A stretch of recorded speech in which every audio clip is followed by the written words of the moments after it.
born here in Chester County, lived in Downingtown until I was in third grade, and moved to Coatesville. Lived in Coatesville until I graduated from high school.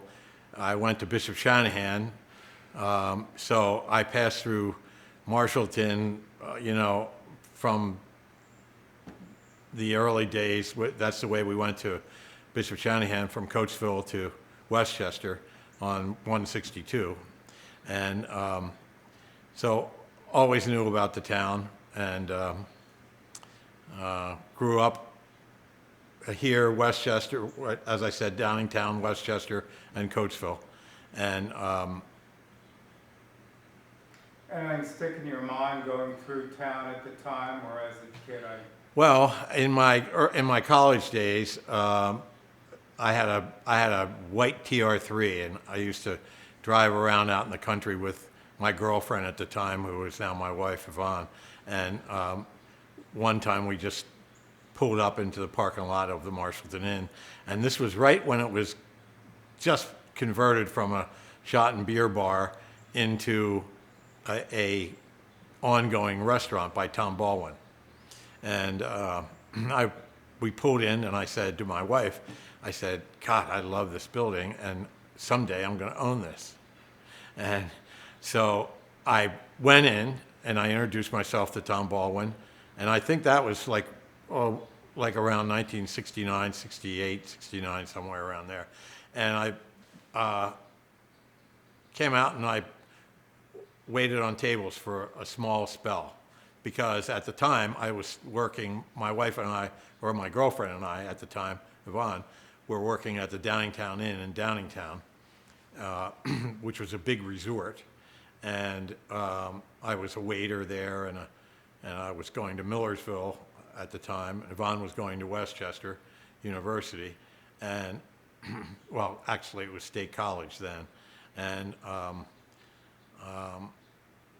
I wanted to do something different, so I stopped in to talk to Tom Baldwin, and I got a job as a waiter, but I wasn't there very long because they got kind of upset that I left the Downingtown Inn, so they offered me a managing position at the Downingtown Inn, so I went back there to become a manager. So what do you remember of the Marshallton Inn when you were a waiter?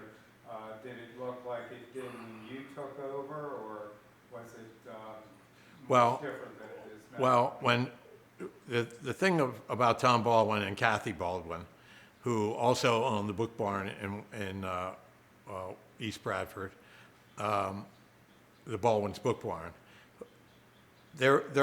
Tom's father, his name was Bill Baldwin, and he owned a lot of the property in Marshallton, and he was the one that bought the inn and gave it to his son to turn into a restaurant. And Tom Baldwin and Kathleen Baldwin, they had great taste. And what they did was they came in and they knew not to butcher anything up, change anything, keep it as original as they possibly could. And when I first came there as a waiter, there was absolutely no electricity.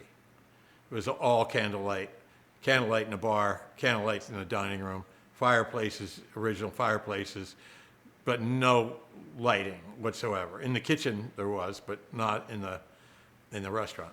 And Tom actually expanded on the kitchen and built a big kind of a cinder block addition on the back of the building to house the kitchen, and sort of a little banquet room on the top of the kitchen. And as I said, I wasn't there long at that time. And then, so I went back to the Downingtown Inn, and I was there for a couple of years. And then Tom called me and he said, "Look, I need somebody to come here and run this place. Are you interested?" And I said, "Sure." So, and at the time, were you out of college at that time? I was not. Yes, I was out of college. That was in '72, and I was out of college in '71. Okay. And so I said, "Sure." And he had offered me more money than I could have dreamt of making in a restaurant at that time. And I came there to run the place, and I worked for Tom Baldwin managing the place. And I worked there, I guess, about 2 years, doing that. And apparently, unbeknownst to me at the time, he had a legal obligation to his ex-partner, George Mershon. And George Mershon had a lawsuit against Tom Baldwin, and Tom Baldwin and he settled things out, and then George Mershon became the owner, at which time I kind of left again, and he soon called me and said, hey, look, I don't need, anybody to run the place because I'm going to do it. He said, but I really do need somebody to come in here and be a good bartender. Mm-hmm. So I knew how to tend bar, and I didn't have anything. And I was living in Bill Baldwin's house at the end of the town in Marshallton, the little red house that's now, I don't know what it's called now. Does it have a name to it? It was the... Toward Martin's Tavern. Right across from Martin's Tavern. Mm-hmm. And at the time, it was one of the earliest houses in the town. And it was said to be the house of the man who held the horse for John Wilkes Booth when he assassinated Lincoln outside of Ford's Theater. Nathan Sims, yes. That was his original house. So I lived there, and I was living there, and George called me, and I said, sure. So I went up and I started tending bar, and that was the beginning of, a relationship that lasted a pretty long time, and we ended up owning 3 restaurants together. So just backtracking for a second, you had mentioned the previous owner is Tom Baldwin. Yes. And his father had owned it, Bill Baldwin. I believe that he owned a number of houses in Marshallton, and didn't he have a grandiose plan of making Marshallton into this big historic village? He did.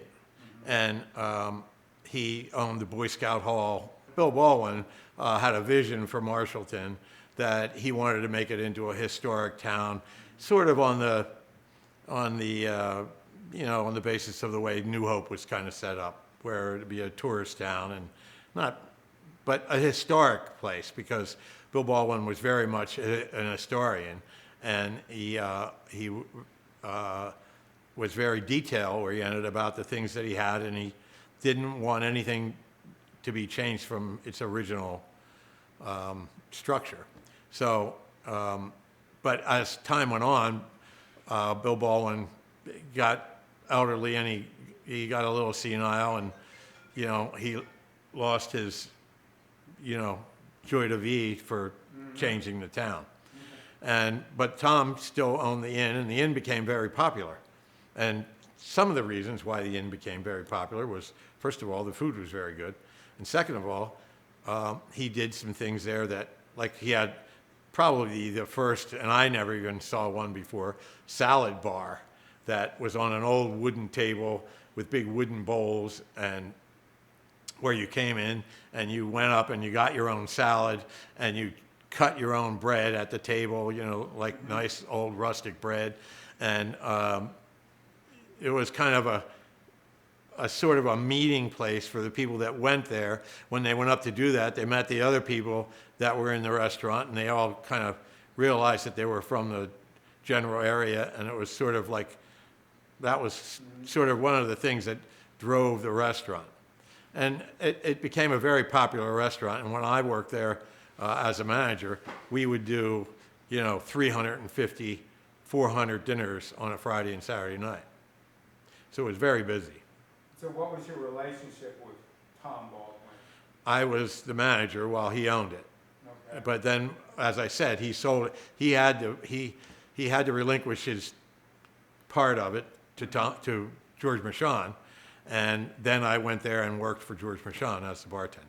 Can you describe what your experience was beforehand and then afterhand? Obviously, you learned your restaurant. Well, I didn't really want to be a bartender, but at the time I wasn't working, and I thought, well, this is an opportunity for me to go in and be the best bartender that I know how to be. And believe me, it was kind of a challenge because the bar at the Marshallton Inn was, the local regulars, and it was my job kind of to convince them that, this was the place to be and get other people to come there. And I did that by, making friends with a lot of people in downtown Westchester. And then I convinced a lot of the lawyers and judges and people like that from town that like to imbibe at certain times to come out and hang out at the bar at the Marshallton Inn. And then consequently, the locals got to know them, and it became a regular sort of a, watering hole for Westchester and the Marshallton area. And, some of the local characters were, Campbell Weir. Not many people, know who Campbell Weir is, but Campbell Weir lived in the Humphrey Marshall house for probably 50 years. And he donated all his antiques and his personal property to the Chester County Historical Society. And I believe he donated the house to the Chester County Historical Society when he died. But Campbell Weir was an interesting character. And he would be there at the bar at 4 o'clock every Tuesday, Wednesday, and Thursday.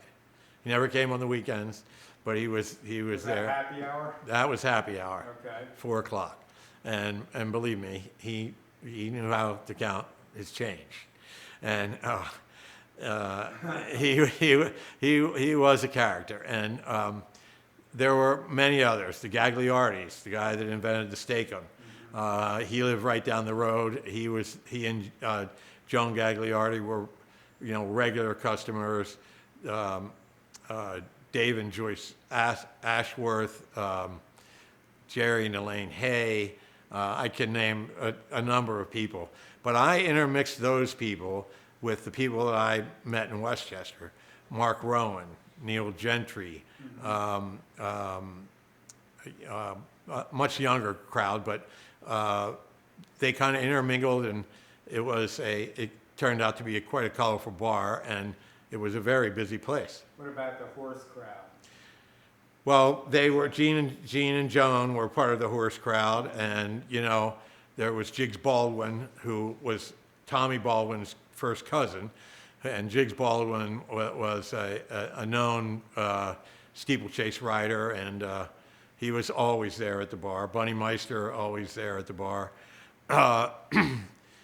Josie and Frank Ois, who owned the farm down on Allerton Road, were there every night also. And, the horse culture was Harry and Edith Can, where, they only lived a mile away, so luckily they could walk home most nights. And they were there regulars as part of that crowd. And it was a colorful crowd, to say the least. But things happened. I mean, there were, it grew into such a busy bar that one day I thought to myself, we have this room upstairs above the inn, and it wasn't a very big room. And I thought to myself, George, we need to do something with this room. I mean, it's just going to waste. We got all these people coming here. We can't fit them in the bar anymore on the weekend nights, and we need to make more room. So we opened up the Oyster Bar on the second floor of the Marshallton Inn in the back rear room, and we opened that, I believe, in 1977. Now, this is still the Marshallton Inn. In the Marshallton Inn. Okay.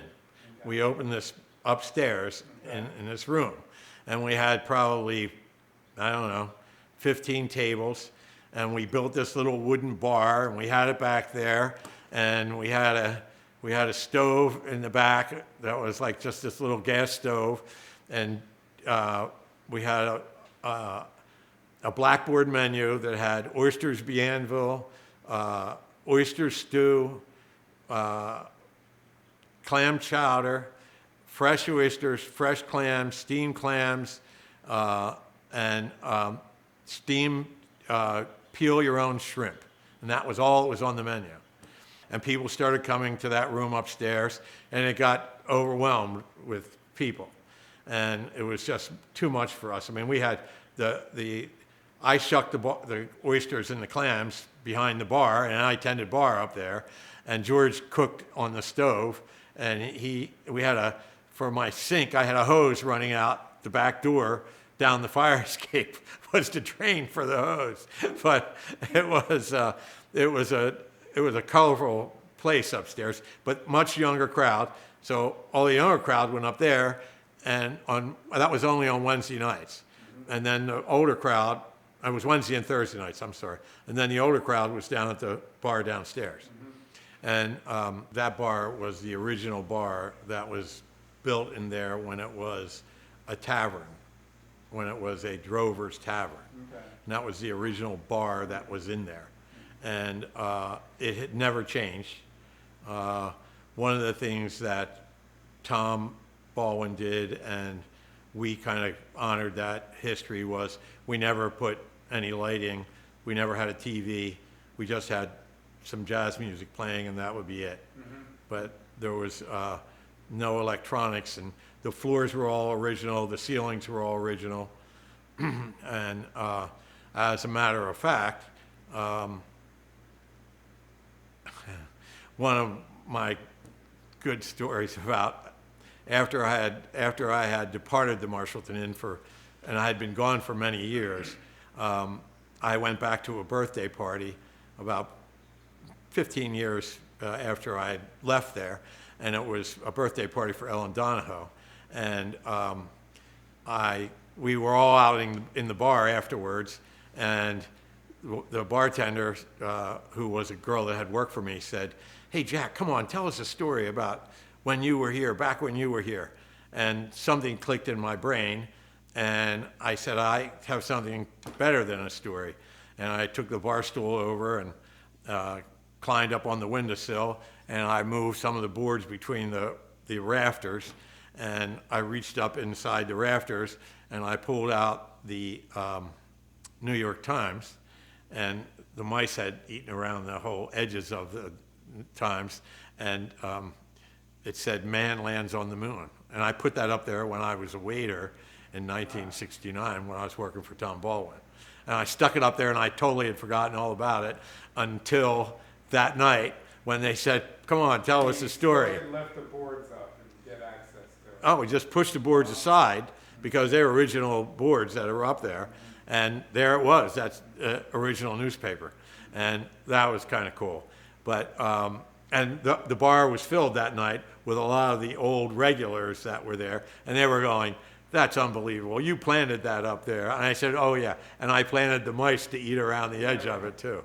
But as far as originality was concerned, that's kind of like to my point where the ceiling rafters, the joists, the floorboards, everything in the bar itself was as original as far as I can remember it. The only thing that was missing was when the first time I was there, the original dartboard was there that was on the back of the bar door, that when it was a shot and beer bar for all the local farmers, they used to play darts there, and that wasn't there anymore. Because Tom Baldwin took that out because he didn't think he thought somebody might get injured. So as the business of the Marshallton Inn increased while you still worked there, what were the locals like? Did they frequent the bar, or did they give you any issues? Some of the locals like Campbell Weir frequented the bar, but most of the townies either worked there, their kids worked there, or some of the ones that were like some of the stubborn old goats in the town didn't like the fact that there were more cars, that the parking lot was always full, there were people parked out on the street. There were some issues, but nothing that couldn't be overcome by the fact that it was a necessary place for the neighborhood. Jack, Can you relay any stories that you might have heard or experiences you had relative to ghosts or hauntings? Listen, I spent many a night there until the wee hours by myself. And I heard many noises, many things, but I've never seen anything. And thank goodness I didn't. But it does get spooky there late at night. But I don't think it's haunted. And if it is haunted, it's probably haunted in a good way. And, you know, I'm hoping some of my spirit is still there. But getting back to the Oyster Bar being on the second floor, that was the reason why we ended up opening the Oyster Bar across the parking lot. Okay. And that building across the parking lot, So before you get into that, I just wanted to go into the relationship you had with George Mershon and then how you became partners, because up at this point in time you worked there. I worked there, and then when we opened the Oyster Bar upstairs, we became partners on that. Okay. I said, look, this is my idea, this is my baby, I'll run it, I'll take care of it, Okay. but I want, you know, we're gonna be partners, 50-50 partners, and we were.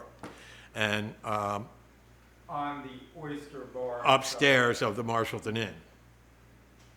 So when we opened, when we decided to expand and go into the building across the parking lot,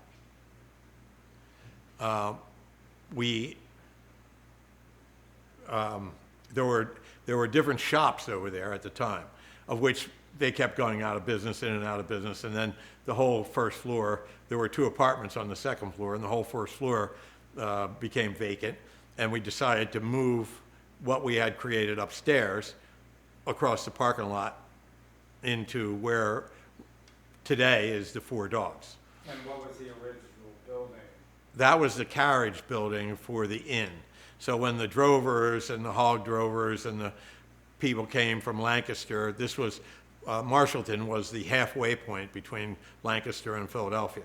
And they would stay there at the inn overnight, and they would house their carriages, their horses, their wagons, get their feed, put their hogs and all that kind of stuff in that building across the parking lot.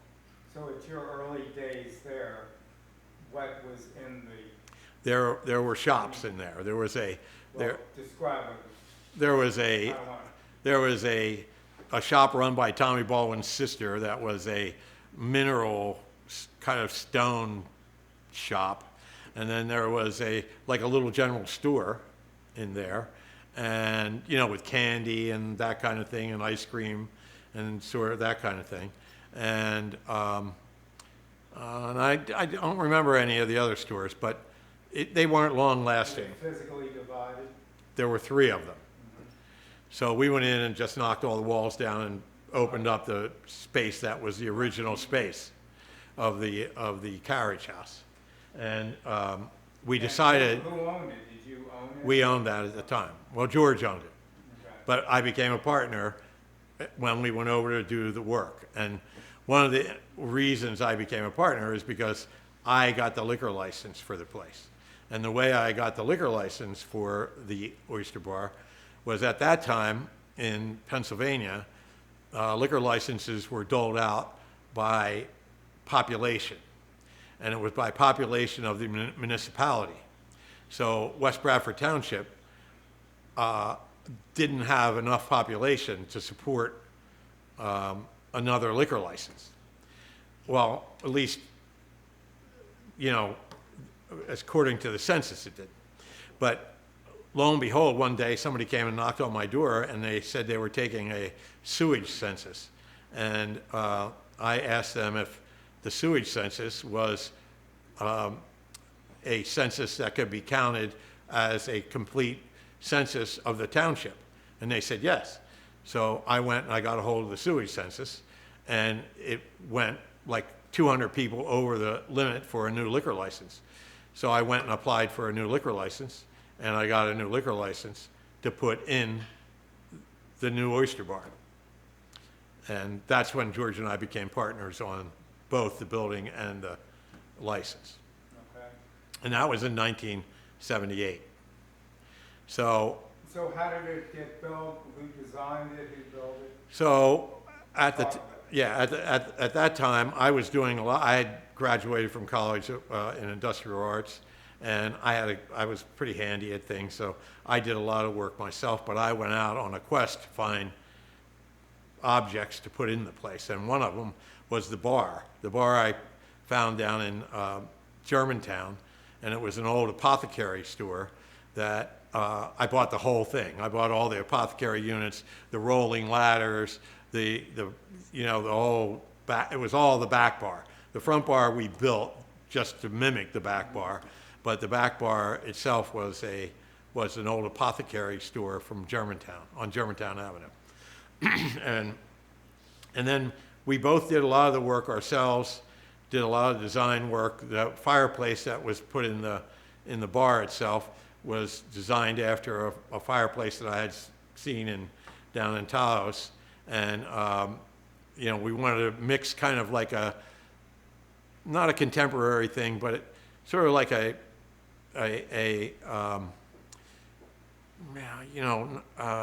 art. Creative, artsy, sort of traditional restaurant.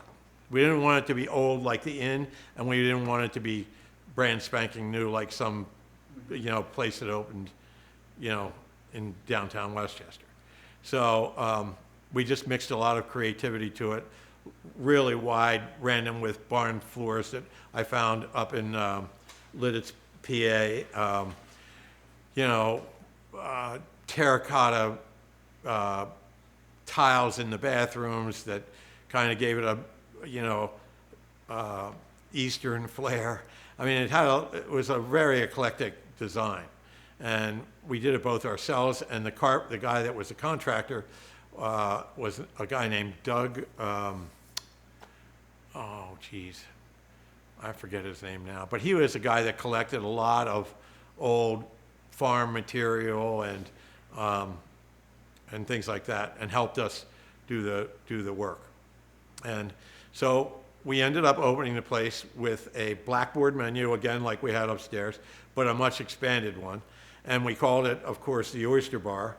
And the impetus for the Oyster Bar being called the Oyster Bar is because we found an old photograph of guys sitting on the front porch of the Marshallton Inn shucking bushels of oysters and eating them right there and throwing the shells into the parking lot. And the reason why they did that was to create a surface to be able to ride carriages on and do that kind of stuff. Once it all got crumpled up, it was a perfect surface. And if you were to dig up that parking lot today, you would find nothing but oyster shells. There's thousands and thousands of them there. And of course, we're only 18 miles as the crow flies from the Chesapeake Bay. Mm-hmm. And at that time, oysters were really like a prolific thing. And so we call it. How long did it take to do all your renovations? We worked on it for a year, and we opened in 1979. And we opened with 3 blackboard menus, pretty big sized blackboard menus, with the menus written on them, and no other menus.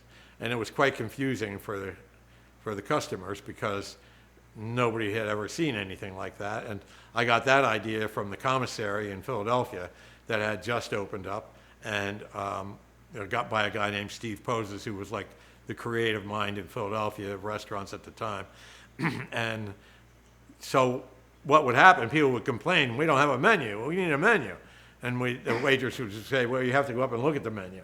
So at first, people were kind of put off by it, but what it created was this atmosphere of there's 2 people up there looking at the menu, 2 other people would go up and look at the menu and say, well, what's good on the menu, and who are you, and everybody got to know each other, and before a year was out, the place was filled with all the people that lived around here and the Westchester crowd. And so was it the same clientele as the Inn? Yes, but more expanded and more like a lot of families, and that didn't come over to the Inn because it was a little more expensive at the Inn. So the Inn was kind of like the upscale place. The Oyster Bar was sort of like the middle of the road kind of like casual place. Did you have outdoor dining at that point? We actually had the first outdoor dining anywhere in the Philadelphia area, in the back of the Oyster Bar, and that was one of those things that it was ask for forgiveness, don't ask for permission kind of thing, where I just opened it, and the township came along and said, "What are you doing? You can't have people sitting outside," and well. What was it like doing the renovations with the township at that point in time? Was there any stringent regulations like there is today? No, actually, a lot of the township guys like Jack Hines were customers. And even some of the fire company guys were customers. And, I do remember one time, though, we had, during the renovation, we had a fire. And the ceiling caught on fire, and the ceiling was all wooden, and the ceiling caught on fire, and there were 2 apartments upstairs. And I guess somebody was doing something, welding something, and a piece of steel, and the spark got, and the ceiling caught on fire. And the fire company was across the street at the time, 50 yards away, And the siren went off, and the siren in Marshallton was like probably the loudest siren on earth.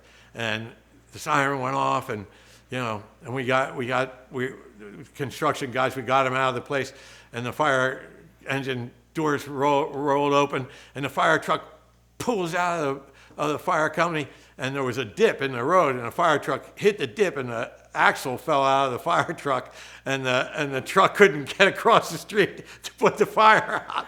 So we got hoses from the inn, and we brought them over, and we got the fire out, because the fire truck couldn't get across the street. And it blocked everyone else from coming Yeah, out. right. Oh my God, that was a good story. I forgot about that one until just now. But yeah, besides that, I mean, there weren't that many hitches with opening it. I mean, we were doing kind of creative new stuff there, and some people didn't understand it, but. So in the day when you first started operating, what did a dozen oysters cost? Oysters were 35 cents at the time, a piece. Yeah, Wow. yeah.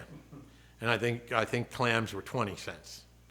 So, As the Oyster Bar developed in popularity, what venues did you add, entertainment-wise, incident-wise? well, of course, we always had like exciting nights over at the inn, so we transferred that over to the Oyster Bar because it was such a bigger venue. But, we always had a Halloween party at the inn that, was quite the event. And I remember one time when Mark Rowan, I don't know if I can say this, but you can edit, right? He rode into in a Ku Klux Klan outfit on a big giant white horse, rode into the sidebar door with a burning cross. And that also caught the ceiling on fire in the inn. And you can still see the black char marks on the ceiling in there if you go in there. And but that was just part of he rode the horse right into the bar. And that was one of a couple times that horses came into the bar. There was another time when Mark Rowan had a litter of Afghan hands that he brought out to the bar, and we auctioned them off at the bar to all the regulars and everybody. So there were 8 of them. And I gave a magnum of champagne, which the magnum of champagne at that time only cost like $9. And I gave a magnum of champagne to anybody that bought a dog. So we had the auction right there on the bar. We put the dogs on the bar, and we were auctioning. So everybody that was there bought one of the dogs at the auction that night. But they all got so drunk that the next day the phone never stopped ringing, and they kept calling saying, "We want to bring this dog back. It's sitting here doing nothing but howling." If you know Afghan hounds, that's all they do is howl, right? Mm-hmm. The dog is sitting here howling. How did I get this dog here? We want to bring it back. So out of the 8 dogs, 7 of them came back, and that was just one of the nights. But then we had other events, like on the night before Thanksgiving, which was always traditionally a big drinking night in all the bars everywhere. And this actually started in the Oyster Bar in the Marshallton Inn. We had this event called the Gobble Off.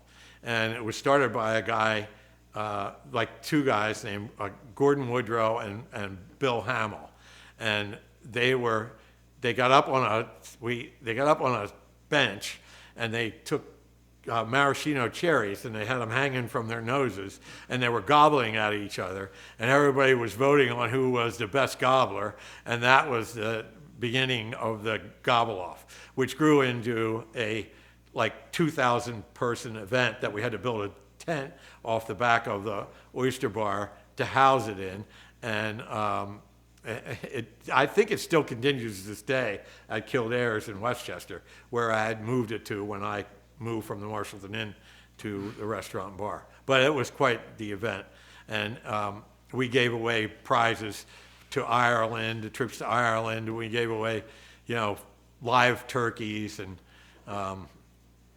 one time we gave away a live turkey. I went out to this turkey farm out in Westtown somewhere, and I got this turkey, and it was a big 65, 75-pound turkey, and I had it in a crate, and I had it up on the stage, and we did the gobble off, and the guy that won the contest didn't want the turkey. So I ended up with the turkey, and I had it in the basement over at the Marshallton Inn for a couple weeks, and I didn't know what to do with it. We kept feeding it, and we didn't know what to do with it. So finally they said, why don't you just take it back to the turkey farm? So I took it back to the turkey farm, and the guy, Mr. What was his name? God. He had a huge turkey farm out in Westtown, and Balderston Turkey Farm. And he said, well, I'll take it back. He said, but I got to weigh it. So he weighs it, and he said, when I gave you the turkey, here's the invoice. When I gave you the turkey, it was 75 pounds. It's 55 pounds now. I said, well, he was on a diet. And I said, I didn't know what to feed him. So he took the turkey back, and the turkey lived until at least the next Thanksgiving. But there were some of the events that happened there. The Halloween parties were like crazy events, and some of the other things we did there, we had a big fireworks display on 4th of July every summer in the back of the inn, and the fire company would come over, and they would man the fire trucks, and I would set the fireworks off, and I'd build things like, when the Statue of Liberty was under construction, I had a big Statue of Liberty with scaffolding all around it, and we had bombs set in it, and we blew it up at the end of the fireworks display. But one of the stories about the fireworks display was, we'd get 1,000 people from Marshallton, the townies, would all come out and come up, and they'd sit around their picnic baskets, and then get a couple drinks from the inn and sit there watching the thing, and I set off a rocket, and it went askew, and it went into this basket of rockets I had. A whole bunch of rockets got set off, and they headed towards the crowd, and one of them flew into a baby carriage, and the baby carriage caught on fire, and everybody was freaking out, and the fire company came, doused down the baby carriage, and luckily the couple were in the Oyster Bar holding their baby. Otherwise, I would have been in prison by now. But yeah, that was an event. But as you can hear from the stories I'm telling, it was quite the colorful place, and we had a very successful business there. St. Patrick's Day. Oh, and St. Patrick's Day, because I'm half Irish, on my father's side, I felt it my duty to, make sure I honored that day, and we would have cloggers there, and we'd have this guy named Angus, the bagpiper, who was a true, I think he was Scottish, but he would come out, and we'd do bagpiping all through the town, walk up and down the street and do the bagpiping, and the cloggers, the Irish cloggers were step dancers, would come out and perform, every St. Paddy's Day. It was a pretty big event, and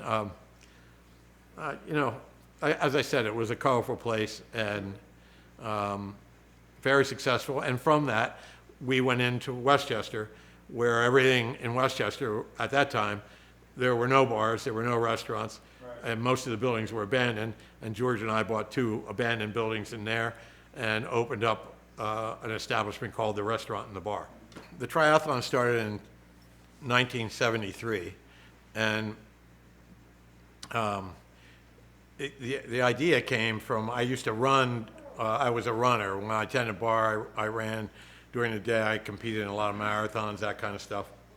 So my roots were all down by the Brandywine and behind the inn and down old country roads that 90% of the people that came to the inn never got to see. And so I thought, I need to get these people out and down along that river. So I came up with this idea of creating a race, and I didn't want to make it be something that was hard. I wanted to make it something that they'd be able to experience the river, the countryside, and and have it be a little bit of a competitive event. Well, little did I know that it was going to turn into a very competitive event, and it started out, we called it the peddle-paddle-pace race. And you pedaled from the inn, and at that time, the course went down Wawasset Road from Marshallton. Went down Northbrook Road to Wawasset Road, and then down Wawasset Road to the Wawasset Bridge. And the canoe company Northbrook Canoe Company wasn't in existence at that time. But the Lenape Park had a bunch of canoes, of which Zeke Hubbard, who owns Northbrook Canoe Company, ran the park. So I went and asked Zeke if we could, rent the canoes from them. Would he haul them up the river and they'd end up at the park? And so he agreed, and we came up with, riding the bike down to the Wawasset Bridge, boarding the canoe on the Brandywine. It had to be a two-person thing, so you had to have a partner for this race. And then you go down the Brandywine, get out at Lenape Park, and race walk back around through Lenape Park, up over the Lenape Bridge, and along that road, I guess it was Creek Road, that came up along was a dirt road, and back to the Wawasset Bridge, back on your bike, and back up the hill to the Marshallton Inn. Well, we had 60 people in the first race. And again, it was quite the colorful event. People showed up in costumes. There's one where Bruce Donahoe shows up as, he's part of this dastardly duo. They were with top hats and black capes and big cigars, and they were going around, poking fun at everybody. And it was a. And they ran in the race. And they were in the race in their. Yeah, right. And down along that stretch of the Brandywine, a friend of mine, Patrick Davish, lived, and he would place himself, somewhere strategically along the river with a couple of his cohorts, naked, and they would jump up out of the water when the canoes would come by and tip the canoes over. And that back then that was kind of acceptable. Nowadays, I doubt if it would be, but it was pretty funny. And 60 people. Then the next year it grew into 120 people, and before long, I think. Date, did you have it? Pardon me? What date? When was it? It was it was always, we always made the date the same weekend as Chester County Day. Chester County Day was the first Sunday in October. The first Saturday in October, and the triathlon was always the first Sunday in October. And historically, the reason why they put Chester County Day on the first Saturday in October is because it never rained. And it would never rain that weekend for us. And we had very good luck with that. It was always a warm day, a nice day. And after the triathlon, after you finished the race, there was always a big party in the parking lot at the Marshallton Inn. At some point you changed the race course too. Well, the impetus for changing the race course was the fact that the Lenape Inn, the Lenape Park was sold. And the guy that bought the Lenape Park wouldn't rent the canoes to me. So I asked Zeke Hubbard, who was no longer working there. You know, can you get your hands on some canoes? Can we change the course? Can we? And he had just opened the Northbrook Canoe Company in Northbrook. And I said, look, we'll change the race and come to you instead of you coming down there, and we're going, we'll just bypass Lenape Park, which I hated to do because Lenape Park was such a historical part of people's upbringing in Chester County, and everybody knew it, and it was, you know, and it's in that CD that I'm going to give you. It's all filmed about, you know, through the park and all that kind of stuff. But it turned out that the course was even better because we were a little more rural. We went on a stretch of the Brandywine that was a little less dangerous, and we ended at the Wawasset Bridge. So we would then pedal from Marshallton Inn to Northbrook. Zeke would have the canoes all lined up in a field there. We'd load them up into the river, and down the river they'd go, and then they'd race walk up onto Bragg Hill Road and back to the Northbrook Bridge, get back on their bike, and pedal back to the inn. And it was the same exact distance. We had it was a 10-mile race altogether. So it was let's see if I got this right. I thought I had it in here somewhere. Maybe not. It was 2.3 miles race walk, 2.3 miles canoe, and biking the rest, I guess. yes, and divided equally. Yeah, right. Divided equally. So it came out to 10 miles. And it got really competitive with a lot of the customers. So people trained for it every year. People would come out weeks ahead of time and train. And so it was good for business. And of course, that day was a huge day. And in the beginning, we donated the money to the fire company. And the fire company was an integral part in putting on the triathlon, helping us put on the triathlon. We hosted the triathlon for the first 20 years. And then the fire company then took it over. And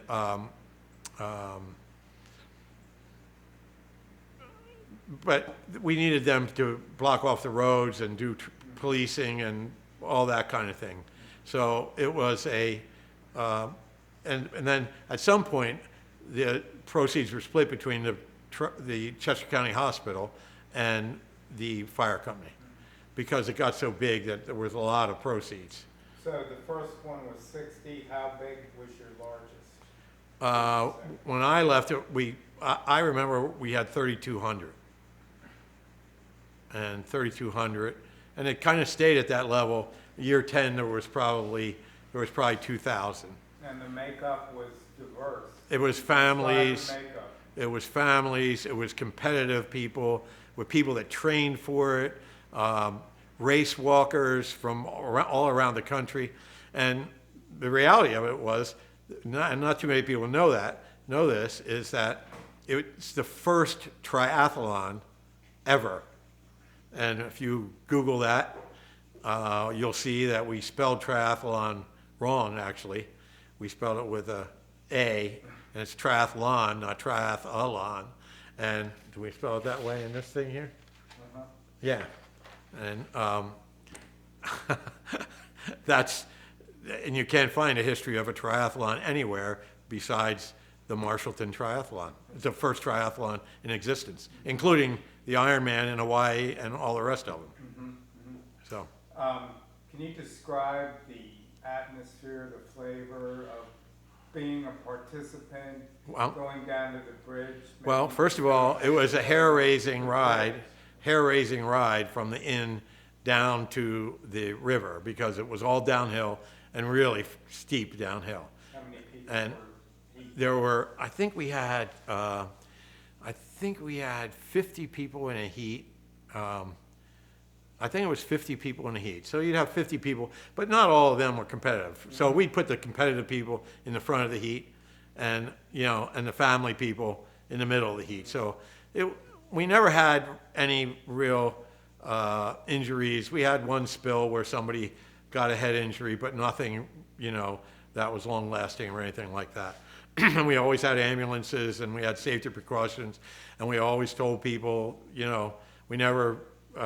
always had hay bales, and we marked the course off right and filled all the potholes in and all that kind of thing. But when you got down to the Brandywine, that's where the fun started, because that's where I was stationed, and I would, when they were entering into the canoes, I would pile them into the two people had to get into their canoe, so I'd be rushing them to get in the canoe and push their canoe off, and they'd be in the canoe backwards, they'd be paddling backwards, they'd dump it right there, and of course there's probably 200 or 300 people on the bridge itself, yelling and screaming at everybody, and it would be a pile up in the river, and it was quite the scene.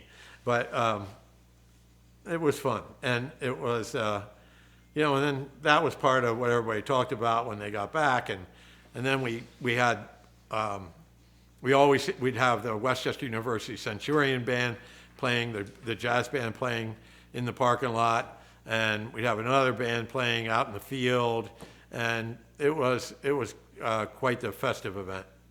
So afterwards, when people came up, describe that. Well, there was a big award ceremony, of which there was always controversy because somebody was always caught running on the walking part. And at that time, there weren't very many cameras or anything like that, but we did tape it one time, and we taped a guy running who, I'm not going to mention his name, but he was a pretty prominent guy, he still is, in Chester County, and he got disqualified, and it didn't go over well. But anyhow, but everybody came back, and everybody, hooted and hollered and talked about the time they had and the trip down the river, and that was the purpose of the whole thing in the first place. Mm-hmm. But it's turned out to be quite the tradition, and I hope it lasts forever. How many years has it been going now? Well, it started in 1973, so 48th year. And maybe I'll come back on the 50th year and host it. Hopefully. If I don't have Alzheimer's by then, like you said. Well, this is the first year due to COVID that it's not being held. Right. What are your feelings on that? Well, let me tell you this. I'm so happy that I'm not in the restaurant business during this period. I mean, with COVID, you really couldn't have the triathlon. It's very close proximity to a lot of people, and, it's not really worth doing. And as far as the restaurants are concerned, I'm so happy that the Four Dogs has a really large outdoor area, because they'll be able to survive because of all the outdoor dining they can do. Mm-hmm. But I'm very fearful for a lot of the restaurants that are, trying to get by at this time, because it's a bad atmosphere. Jack, after you and George owned in Marshallton and the Four Dog, at some point you guys broke apart from each other. Can you just talk about George Mershon? I guess he was a part of this too. Oh yeah, George was a big part of it. George, he was always there on race day, and both of us were. He handled all the stuff up by the inn. I handled all the stuff out on the road, and we did, as I said, we did all the registrations at the inn. I mean, it was, when you get 3,000 people coming and registering for an event, it's, they all want something different. They all want to go off at a certain time. They all want to, have their little kid with them. They all, but George was a big part of it, and George, I'm sure he liked it. He was always there, afterwards, for all the photos and all the stuff. He was just as much a character as everybody else.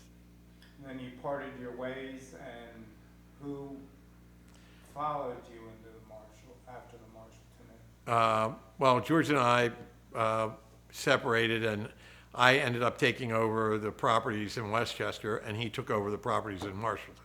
Okay. And he was there for about a year, and then he ended up selling it to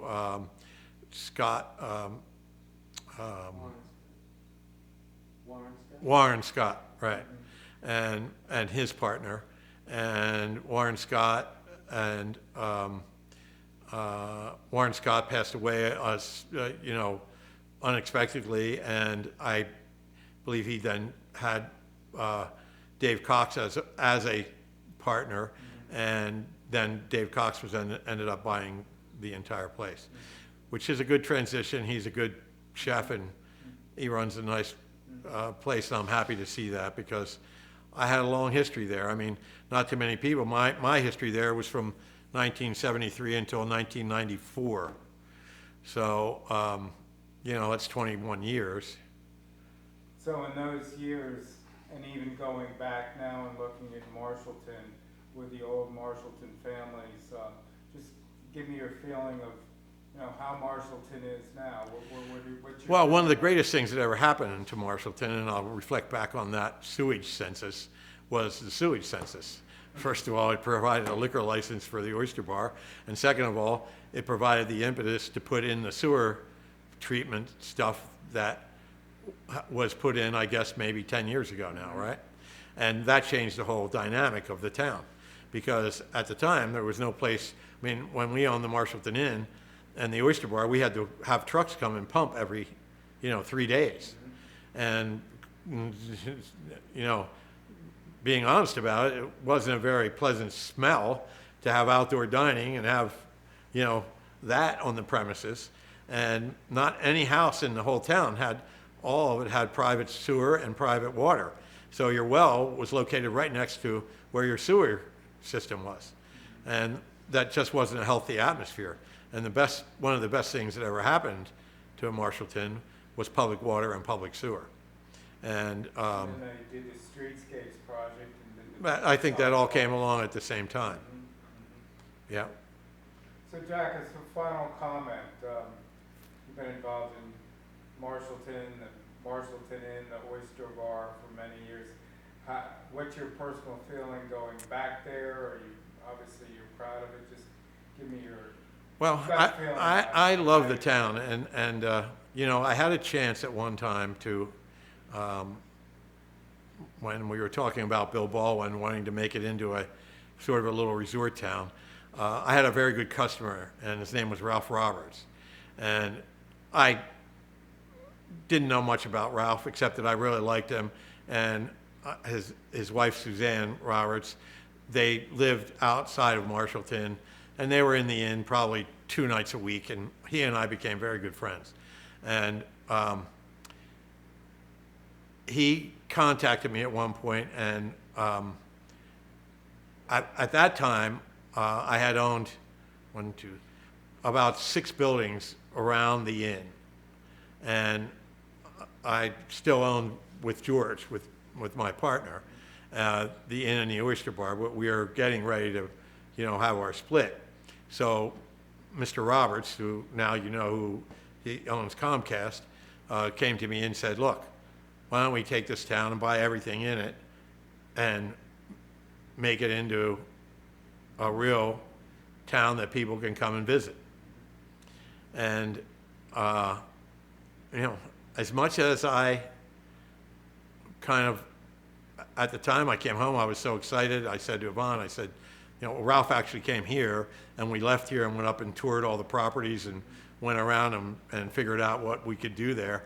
And I came back and I kind of said, something? I'm not so sure whether I want to do that or not. And I probably turned down an opportunity of a lifetime to own the whole town at this point, and create some kind of, tourist thing that I don't know if I really like the idea of it being a tourist town, because I think it's kind of nice just the way it is. It's a good mix of a great restaurant there, 2 restaurants,